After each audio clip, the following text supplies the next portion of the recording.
നമസ്കാരം സുഹൃത്തുക്കളെ. ഇന്ന് യേശുവിൻ്റെ സ്നേഹവും കരുണയും കാണിക്കുന്ന ഒരു അത്ഭുത കഥയാണ് നമ്മൾ കേൾക്കാൻ പോകുന്നത്.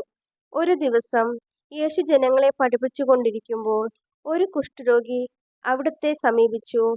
അവൻ മുട്ടുകുത്തി പറഞ്ഞു, "കർത്താവേ, അങ്ങ് മനസ്സ് വച്ചാൽ എന്നെ ശുദ്ധനാക്കാൻ കഴിയും."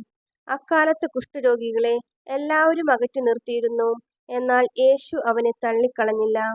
യേശു അവനെ സ്പർശിച്ചുകൊണ്ട് പറഞ്ഞു, "ഞാൻ മനസ്സ് വയ്ക്കുന്നു, ശുദ്ധനാകുക." ഉടൻ തന്നെ അവൻ്റെ കുഷ്ഠരോഗം മാറി. അവൻ സന്തോഷം കൊണ്ട് നിറഞ്ഞു. അവൻ യേശുവിനോട് നന്ദി പറഞ്ഞു. അപ്പോൾ യേശു അവനോട് പറഞ്ഞു, "പോയി പുരോഹിതനെ നിന്നെ തന്നെ കാണിക്കൂ."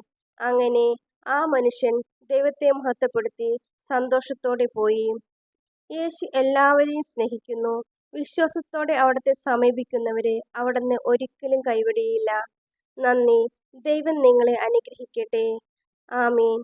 ഈ ചാനൽ ഇഷ്ടമായാൽ സബ്സ്ക്രൈബ് ചെയ്യുക, ലൈക്ക് ചെയ്യുക, കമൻറ്റ് ചെയ്യുക. ആമേൻ.